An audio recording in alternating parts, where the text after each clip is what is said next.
de configuração. Esse arquivo de configuração, cara, eu estou mostrando fim a fim, tá? Para vocês.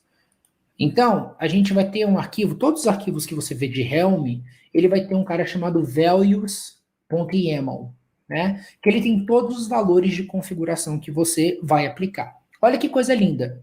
Fazer deployment do Kubernetes é falar de arquivos de configuração. Então, o primeiro ponto importante quando a gente fala de deployment do Airflow é que o Airflow tem basicamente, ele tem alguns, né, que a gente chama de executores. Então, se você ver aqui, ele tem Sequential Executor, Local Executor, Celery Executor e Kubernetes Executor. Luan, qual a diferença entre eles? Tá? O Sequential, você vai ver muito pouco falar, e a gente não usa ele muito, tá?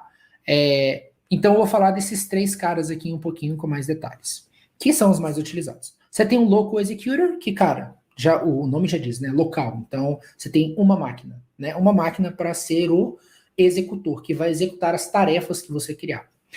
Aí vem a parte interessante. Ah, mas o Airflow não escala. Mentira, escala. Por isso que é o Celery. Se você olhar aqui e escrever no Google Python Celery, o que você vai ver? Celery Distributed Task Queue. Então, o que ele faz? Ele distribui, ele é um sistema de distribuição de tarefas, de atividades, né? E aí, por que eles usam por debaixo dos panos? Para receber essas atividades e espalhar essas atividades nos executores, tá? E você tem um novo cara chamado Kubernetes Executor.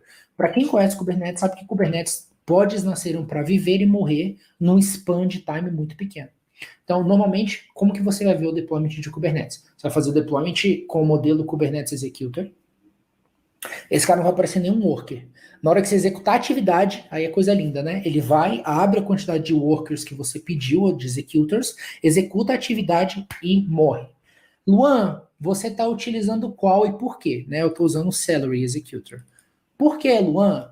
Por alguns motivos, tá? Mas o primeiro motivo é que o Celery Executor, ele já vai criar a quantidade de desirable executors para mim. Então, eu já vou ter 2 lá, por exemplo, nesse caso.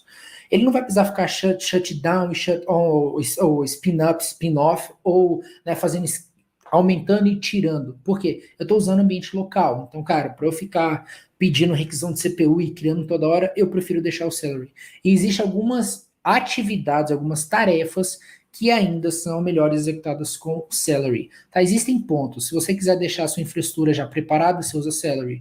Se você quiser saber com bursty environments, ou seja, ambientes que podem ter muita demanda de certas atividades, não, talvez o Kubernetes Executor seja melhor. Então, é bom você ver qual que se adequa melhor no seu ambiente. Esse é o primeiro ponto importantíssimo de escolha. É escolher o tipo de executor que você vai executar.